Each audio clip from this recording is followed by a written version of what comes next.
Ok, salut le moineau. On va passer maintenant, comme je disais, au solving des systems AX congruent to R modulo B. Donc, on va essayer de faire des exercises. Je vais faire un exercice dessus, après je solve ton assignment. Tu vois un peu. Ok, le exercice qu'on va faire, le exemple, s'il va appeler cet exemple, l'exemple qu'on va faire. On va solve for x congruent to 2 mod 5. Ah, j'ai fait une erreur. Attends. Congruent to 2 mod 5. Ouais. Donc, on doit solve ceci. Tu vois un peu. Qu'est-ce que j'avais dit? Le solution. J'avais dit quoi? Le first step. Attends un peu.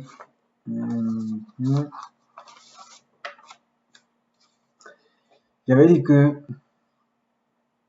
le first step, dans step 1, qu'est-ce qu'on fait? On a identifié A, B, and A, B and R. Je sais que mon A ici là c'est quoi? C'est 4. Mon R est égal à quoi? 2. Et mon B est égal à quoi? 5. C'est ça, non?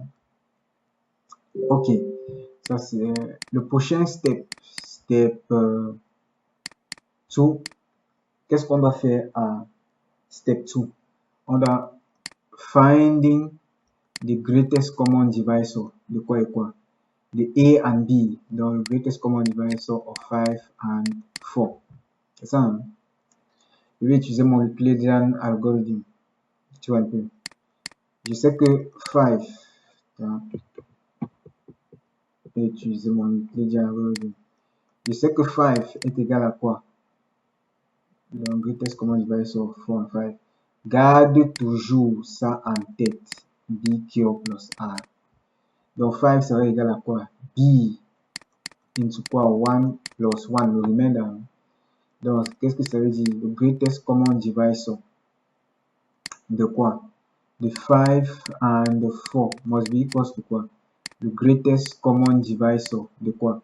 The 4 and 1. The 4 and 1. Et on a dit que le greatest common divisor d'un nombre et 1, c'est quoi? C'est 1. Tu vois un peu. Donc, conclusion. Conclusion. Le greatest common divisor of 5 and 4, c'est égal à quoi?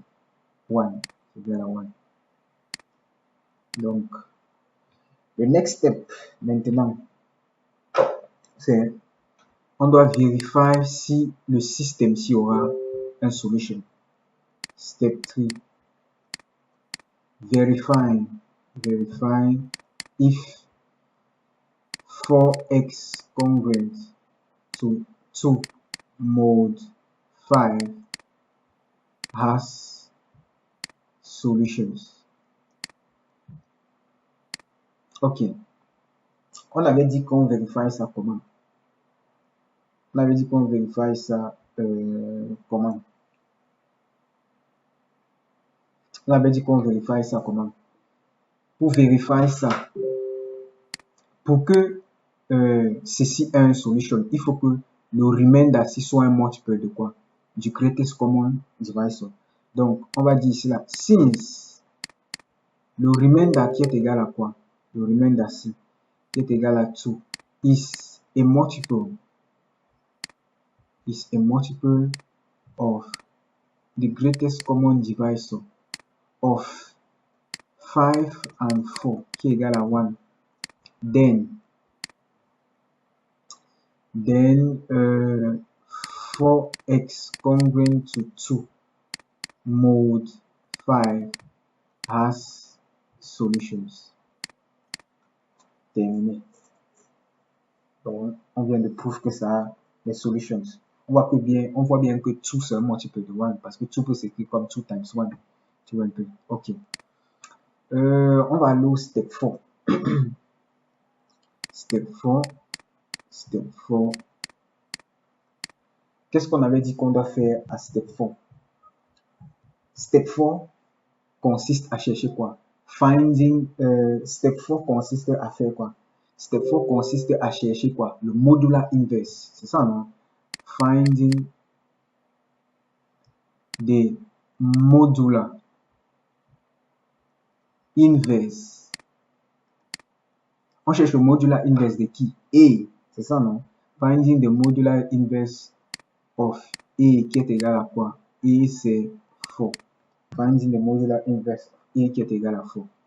Donc, ici, on va dire quoi? Let V be the modular inverse of 4. Ça implique que let V be the modular inverse of 4. Si V est le modular inverse of 4, on a dit que ça veut dire quoi? Ça implique que quoi? Premièrement, ça veut dire que 4 times V must be congruent to quoi? Must be congruent to 1 mode 5, parce qu'on est en train de voir qu'en mode 5, c'est ça, non?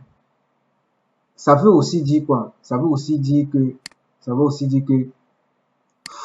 times V must be equals to quoi? 1. 4 times V must be equals to 1. Donc, c'est ce qu'il faut comprendre. Tu vois un peu? Ok. Let's now, parce qu'il faut maintenant chercher V. Let's now solve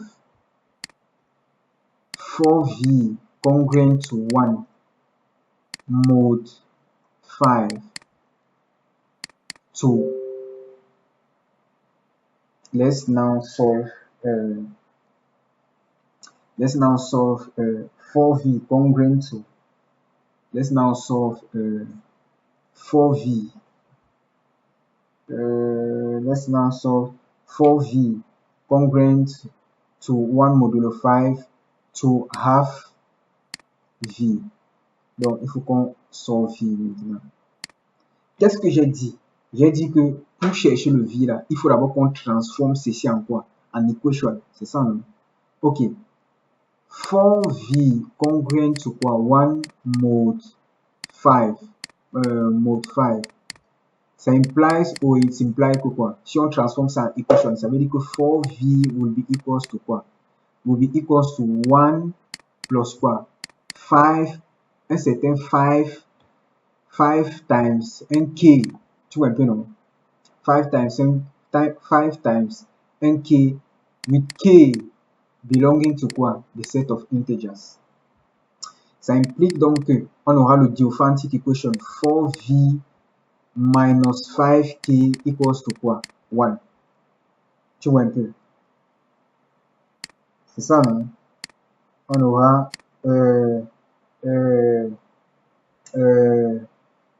ça comme diophantic equation. C'est ça, non? Ok. On va donc chercher le particular solution de ceci. On va faire le particular solution de ceci. Dès qu'on trouve son particular solution, on va deduce V. Tu vois un peu? On aura déjà le modular inverse. Ok.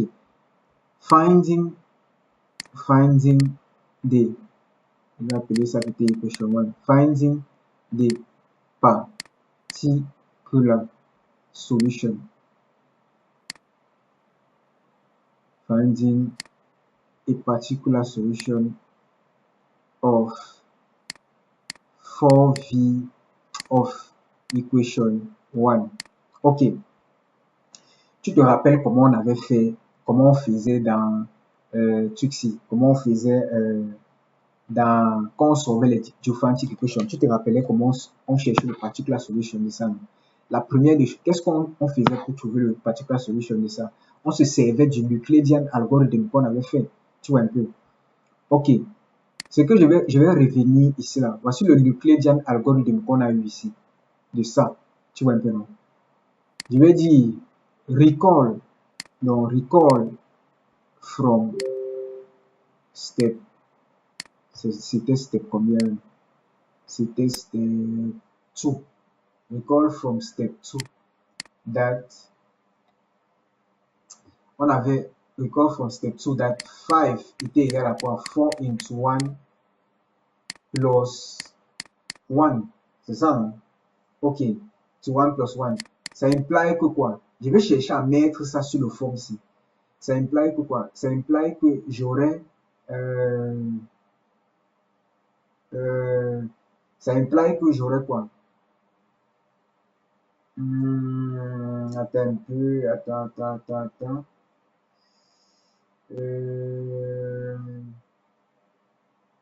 Voilà. Ça implique que j'aurai 5. Ça implique que j'aurai minus 4. Ça là va revenir comme ça, tu vois. J'aurai minus 4 plus 5 equals to quoi? 1. C'est ça, non? Ce qui implique que quoi? Mon but, c'est de chercher à mettre ça sur ce fond. Ça veut dire que j'aurai 4 into quoi? Minus 1. C'est ça, non? Minus 5 into minus 1. Pour que ça donne le plus 5 ici. Equals to quoi? 1. On voit déjà que c'est identical to quoi? C'est identical to 4v minus 5k equals to 1. Ça implique donc que we deduce that, tu vois qu'il y a 4. Ça veut dire que forcément v c'est quoi? Minus 1. Tu vois un peu. We deduce that v must be equals to quoi? Minus 1. Voilà v qu'on a déjà trouvé. Voilà le modular inverse. Tu vois un peu. Voilà le modular inverse qu'on a déjà trouvé. C'est clair, non? Voilà le modular inverse qu'on a déjà trouvé. On a déjà trouvé le modular inverse. Maintenant, il faut faire quoi? X. Ok. C'est step combien? Step 5. Step 5. Finding X. Ok.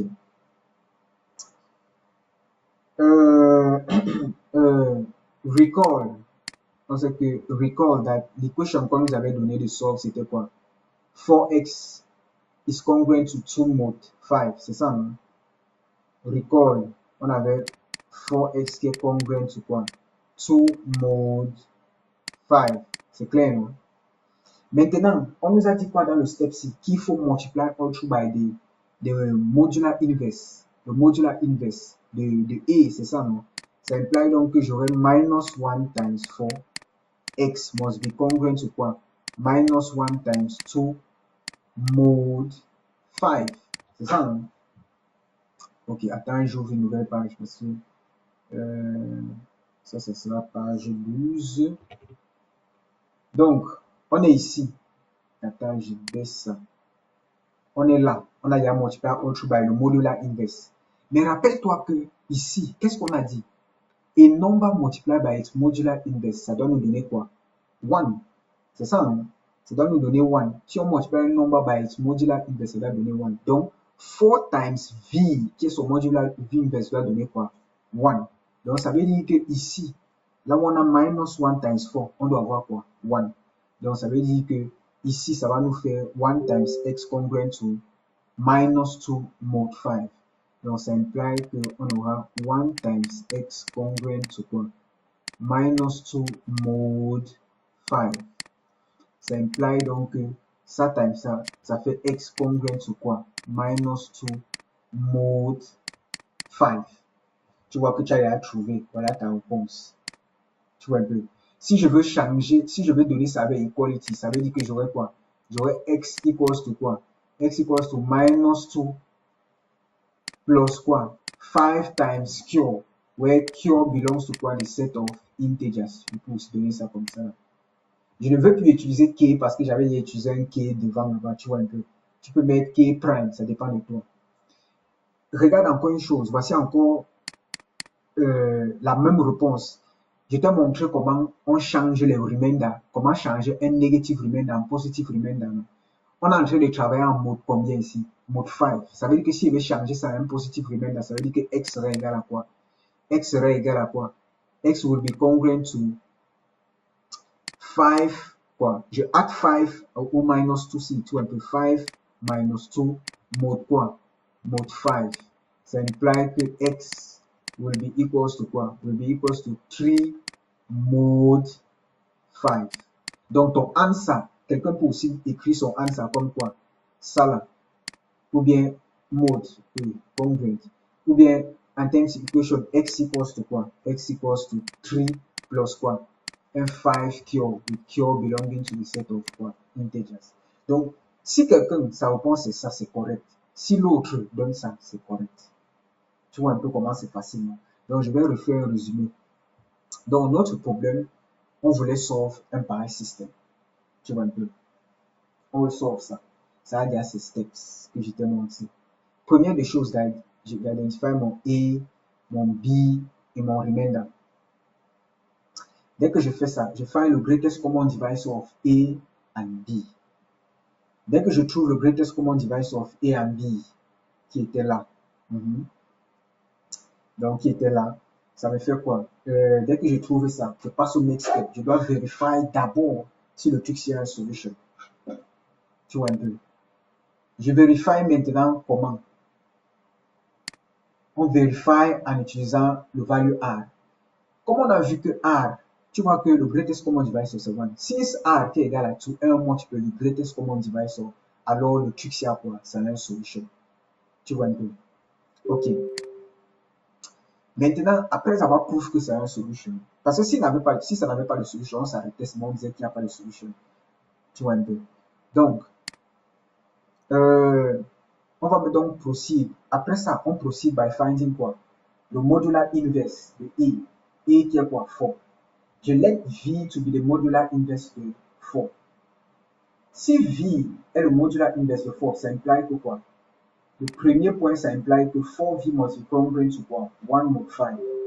And 4 times V must be equals to quoi? 1. C'est les deux choses que ça veut dire. Maintenant, on va faire le modular inverse. Pour faire le modular inverse, il faut solve ceci. Donc, let's solve this to have V. Pour solve ceci, je transforme d'abord ça en quoi? En equality. Donc, je sais que ceci serait égal à 1 plus 4V will be equals to 1 plus 5 times un certain K. Tu vois un peu, where K belongs to Z. Tu vois déjà que il faut solve quoi?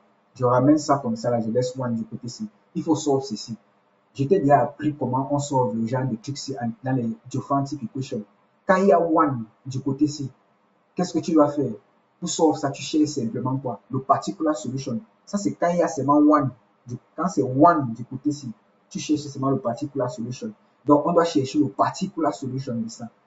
Comment est-ce qu'on cherche le particular solution? On se servait du Euclidean algorithm. Tu vois un peu? On se servait du Euclidean algorithm. C'est ça, hein? Quand je rentre donc, voici mon Euclidean algorithm que j'avais fait ici. Je viens, j'écris ça. Quand on faisait les trucs de Euclidean algorithm, on faisait quoi? On mettait les remainder d'un côté. Tu vois un peu? Oui. C'est ça que j'ai fait ici. Là. Donc, je suis ici. Là. J'ai mis le remainder de côté. Voilà ça. J'essaye donc d'arranger pour que ça ressemble à ceci. Tu vois un peu? Ça veut dire que je vais écrire 4 into minus 1, minus 5 into quoi? Minus 1. C'est ça, equals to 1. Tu vois un peu? On voit que c'est identical to ceci. Je déduce donc que quoi? Si je compare bien les termes, s'il y a 4, 4, ça veut dire que V doit correspondre à quoi? Minus 1. Et K ici là correspond à quoi? Minus 1, tu vois un peu? Je déduce donc que V, le modular inverse est égal à minus 1. Il faut maintenant qu'on find X. C'est ça, non? Finding X. Quand on find X maintenant, je dis d'abord que je recolle, voici l'équation qu'on doit solve. Qu'est-ce qu'on nous dit au step C? Qu'il faut multiply all through by the modular inverse. Quand je multiply all through by the modular inverse, je dois garder en tête que quoi? Le modular inverse times le nombre là. Donc le nombre pour qui on a cherché le modular inverse, c'est égal à quoi? 1, c'est ça, non? Voici le property ici. C'est ça, non? Donc, 4 times V doit nous donner 1. Donc, ceci doit nous donner 1. Donc, on aura 1 times X concurrent to quoi? Minus 2 mod 5. Voilà ça. Ce qui nous fait X concurrent to minus 2 mod 5. Tu vois un peu. Si je veux transformer ça en equation, ça me fait X equals to minus 2 plus 5 qui belongs to the set of integers. Tu vois un peu. Et maintenant, j'ai aussi appris que tu peux changer le remainder en un positif number en faisant quoi? Comme on est en train de travailler en mode 5, on est en train de travailler en mode 5, je fais quoi? Je add le mode là sur le negative number, tu vois un peu, ça me donne donc ceci. Donc, quelqu'un peut laisser sa réponse comme ça, ou bien il laisse sa réponse ici, il aura trouvé. Donc, j'espère que c'est clair. On va donc solve ton question qu'on t'a donné. Donc, exercise. Je vais solve ton question. Exercise. Ok. Ton question dit quoi? Dans ton question, on dit find the general solution. Find the general solution. Find the general solution of. C'est quoi que tu as écrit ici? Je ne vois pas bien. General solution of, okay, 103x congruent to 3 mod 211. On utilise les steps. On va voir que c'est facile. Ok, solution. Le step 1. Step 1. Qu'est-ce que je fais? J'identifie mon A, B and R. Mon A est égal à quoi? 103. Mon B est égal à 211. Et mon R est égal à 3. Le step 2. Step 2. Qu'est-ce qu'on doit faire à step 2? On doit finding the greatest common divisor. De quoi? 211 and 103. C'est ça, non? Ok. On va find donc le greatest common divisor là.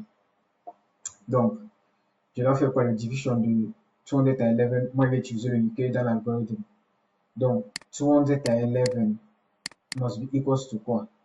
Gardez toujours en tête la forme, c'est A equals to BQ plus R. Donc, je dois déjà avoir d'abord mon B ici, la 103 into. Donc, 211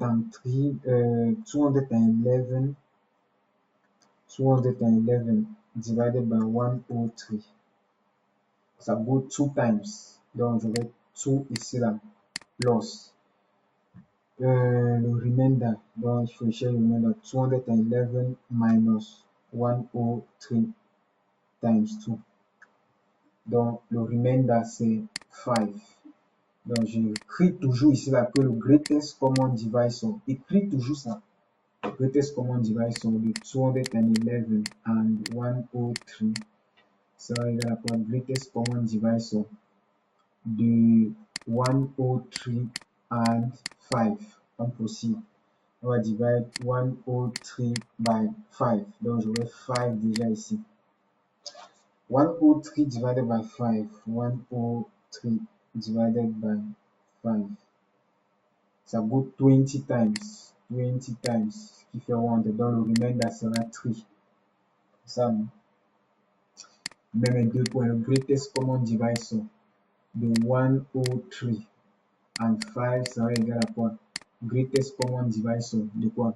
5 and 3. 5 and 3. Ok. Je vais diviser maintenant 5 by 3. Ça sera 3 into 1 plus 2. C'est ça, non? Donc, on aura le greatest common divisor de 5 and 3. C'est égal au greatest common divisor de quoi? De 3 and 2. De 3 and 2. Voilà. Ok. On procède. J'ai dit que le truc, si tu t'arrêtes quand tu as 1 ou 0, tu vois un peu. Quand tu as déjà 1, tu ne continues plus. Tu t'arrêtes. Tu vois un peu. Donc, je vais diviser 3 by 2. Donc, je vais dire mon 2, 1 plus 1. Ça implique que le greatest common divisor de 3 and 2 est égal au greatest common divisor de 2 and 1. J'ai dit que le greatest common divisor d'un nombre by 1, c'est quoi? 1. Faut un peu. Donc, conclusion.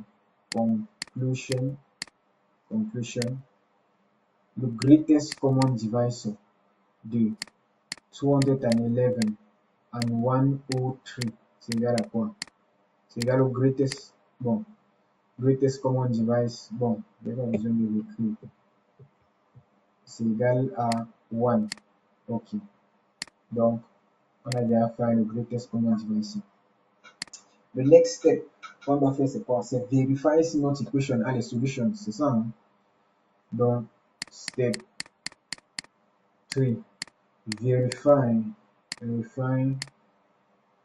if 103x congruent to 3 mod 211 has solutions. Donc, on doit vérifier. Comment est-ce qu'on vérifie? Pour vérifier, il faut chercher à savoir si le remainder un multiple du greatest common divisor des gars qu'on vient de chercher. C'est ça, non? Donc, on voit que since R qui est égal à 3 is a multiple of the greatest common divisor de quoi 211 and 103,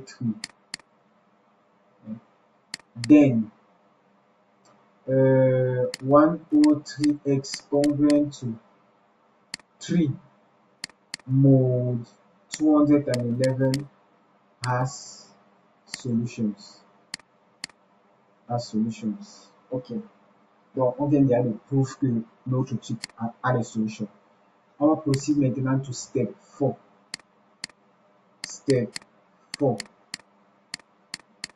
Qu'est-ce qu'on va faire à step 4? Step 4, on va faire quoi? Le modular inverse. C'est ça, non? Finding the modular inverse. Finding the modular inverse of quoi? A. Donc, of A qui est égal à quoi? 103. C'est ça, non? Ok. On va proceed.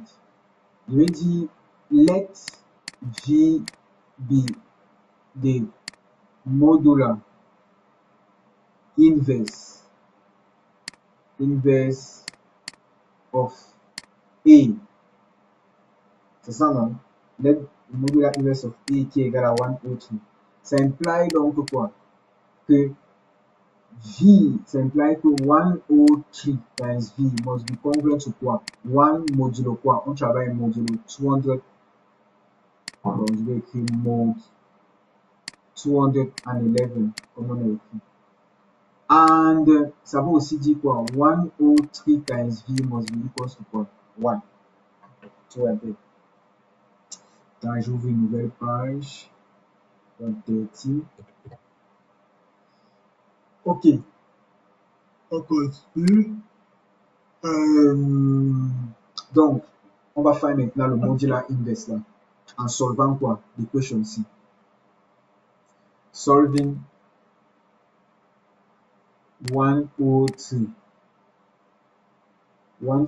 times V mod congruent to 1 mod. And V congruent to 1 mod 211. Congruent to ça. Solving this to have V. Ok.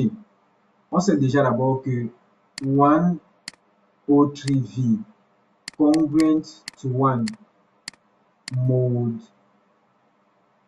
211 must be equivalent to quoi? Must be equivalent to.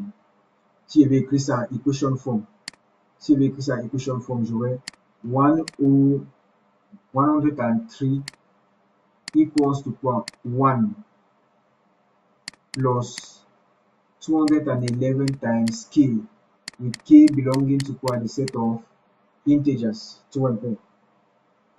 Ça implique donc que il me faut solve 103v minus 211k equals to quoi? 1. Tu vois que solve ceci, ça revient à solve quoi? À chercher quoi? Le particular solution. Tu vois bien. On va donc trouver le particular solution là. Le particular solution là. Recall from. C'était un quel step? C'était from recall from je vais utiliser le Euclidean algorithm ici, tu vois un peu. Recall from step 2. Recall from step 2. Donc, qu'est-ce qu'on avait eu ici là, step 2? Recall from step 2. Quand on avait les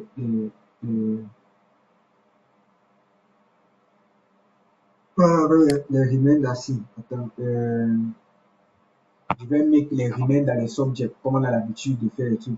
Donc, j'aurai 5 equals to 211 minus 103 times 2. 5 equals to 211 minus 103 times 2.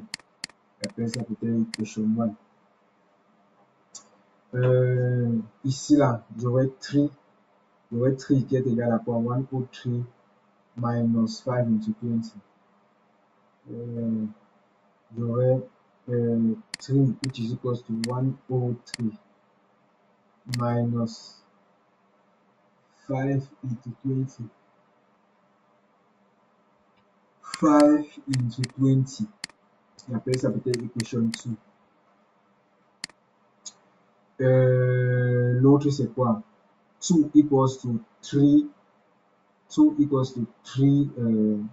2 equals to 5 minus 3 into 1.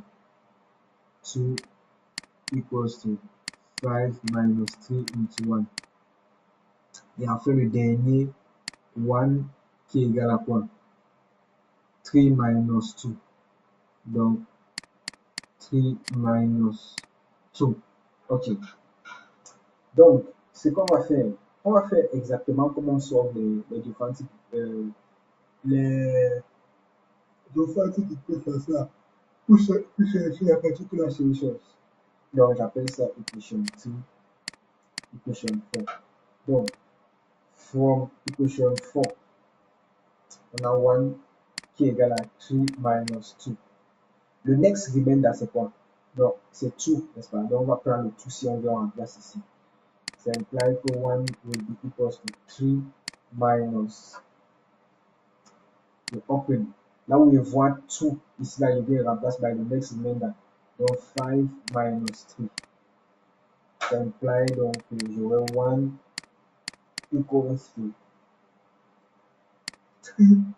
Le minus ici va faire plus 3, n'est-ce pas? Minus 5. Ça implies que j'aurai 1 equals to. Ça là, c'est comme 3 into 1 plus 1 minus 5. Ce qui implique que 1 will be equals to 3 into 2 minus 5. C'est ça. Hein? Le next remainder qu'il faut remplacer, c'est quoi? C'est 3. Donc, je vais prendre ça. Ça implique que 1 will be equals to 2 into 103 minus 5 times 20. N'est-ce pas? Donc, on a ça. Donc, 2 into ça minus 5. Ok. Ça implies donc que 1 will be equals to 103 into 2 minus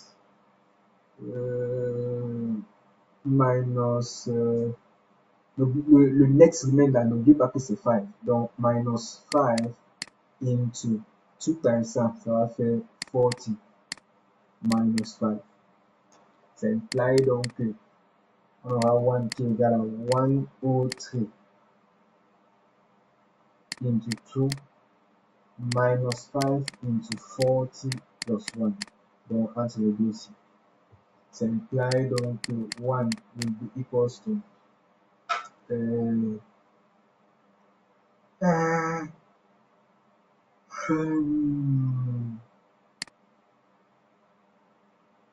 will be equals to 103 into 2 minus 41 into 5. Je vais donc venir remplacer le dernier remainder là qui est 5. Ça implique donc 1 will be equals to 103 into 2 minus minus 21 minus 103 minus 21. Non, qu'est-ce qu'elle va faire comme ça? Minus, il y a d'abord 41 là. Minus 41 into, je vais donc mettre la valeur de 5. 5 là c'est 211 minus 103 times 2. 211 minus 103 times 2. Donc, ça implique donc qu'on aura 1 qui est égal à 103 into 2 minus 211 into 41. Donc là tu multiplies ça et ça, ce qui fait plus ça times ça. Ça va faire, parce que ça c'est minus, plus 103 into, je pense c'est 82. Ok, tu vois bien que il y a les like terms ici là. Donc ça implique que 1 will be equals to quoi? 103 into 2 plus 82 minus 211 into 41. Ok, ça implique que 1 will be equals to 103 into 84 minus 211 into 41. Bon, maintenant, il faut essayer de mettre ça sur la forme ici. Sur la forme ici, tu vois un peu.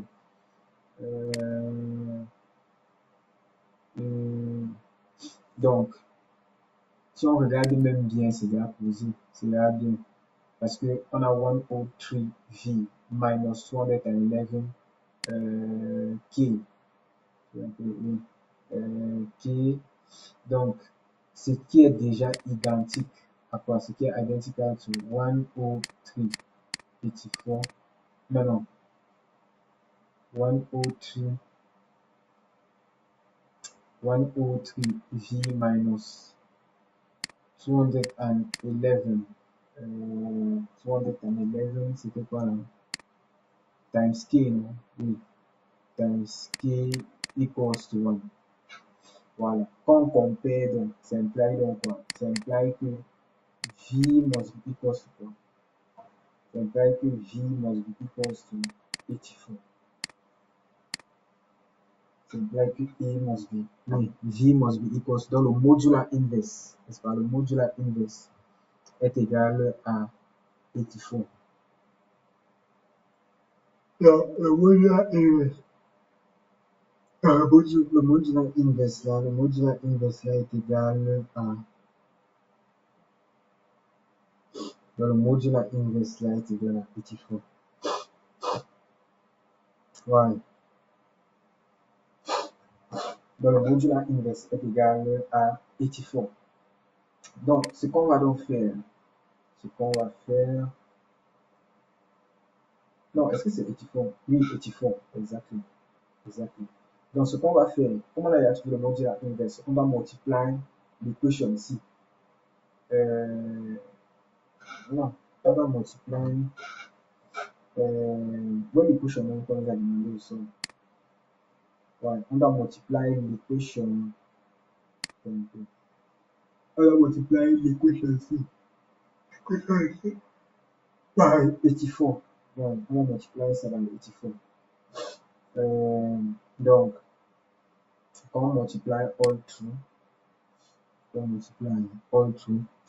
donc, ça implique donc, bon, ça c'est le last step, step 5, finding x. Ok, on sait, recall, on sait très bien que 103x is congruent to 3 mode 211. Ok. Je vais multiplier maintenant all through by the modular inverse. Donc, ça implique que j'aurai 84 times 103 x, which will be congruent to 84 times 3 mod 211. Ok. On sait bien que ça, c'est le modular inverse de ça. Ça implique donc qu'on aura x, qui sera égal à quoi? Sera égal à 84 times 3. 84 times 3. 84 times 3. Alors, c'est égal à 252. X sera égal à, sera congruent, pardon. 252 mod 211. Donc, voilà déjà le solution. Mais faites attention. On voit très bien que ceci est plus grand que quoi le modulus 211.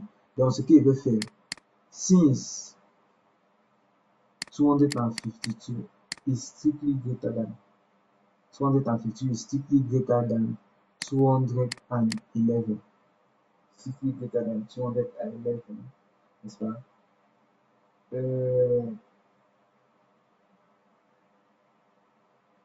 Let's find the let's find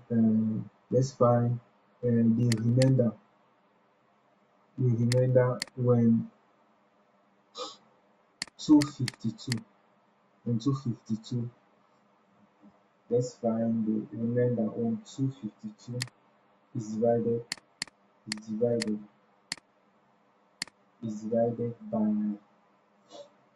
by 211. Fine. Donc, je vais prendre un autre format. Ça, c'est le 14. Ok. Donc, je vais descendre. Donc, comme ça, on avait dit dans les properties que si le axe assis, le remainder assis est greater than le modulus, est greater than, le mode, donc 211, alors on doit faire quoi? On doit proceed to the long division of 252 by 11. Ok, quand on fait 252 divided by 211, it goes one time. That's a go one time. This one. So imply que 252 sera égal à quoi? 252 il go one time. 252 sera égal à 252 sera égal à 211 times 1 plus remainder 252 minus 211. Ok, nice. Sommaire universel. Ça veut dire que 252, si je fais 252 minus 211, ça fait combien? Ça fait 41. Donc le remainder c'est 41. Donc ça implique donc que the solution x will be equals to, tu vois très bien que 41 est less than 211, ça implique que x will be congruent to 41 mod 41 pardon 41 mod 211. Le 211. Une autre façon d'écrire encore ça, c'est quoi? On peut dire que au x, donc on peut écrire ça comment? X equals to quoi? 41 plus 211, je vais déterminer pure parce qu'on a utilisé k ici. cure belonging to the set of integers. Donc, voilà globalement comment tu dois solve cela. Donc, je vais revenir sur les étapes. Première des choses, tu as dit faire A, B, and A. Deuxième chose, tu fais le greatest common divisor. Troisième chose, tu vérifies si the equation a les solutions. Et step 4. Step 4 maintenant.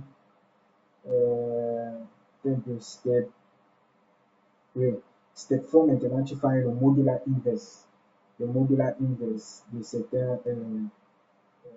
Tu sais, le modular inverse of A. Maintenant, tu solves le modular inverse. Tu fais le modular inverse of A. Maintenant, les conditions que tu auras, tu vas solve ça. Après avoir solve, tu trouves V. Tu vois un peu. Tu trouves V.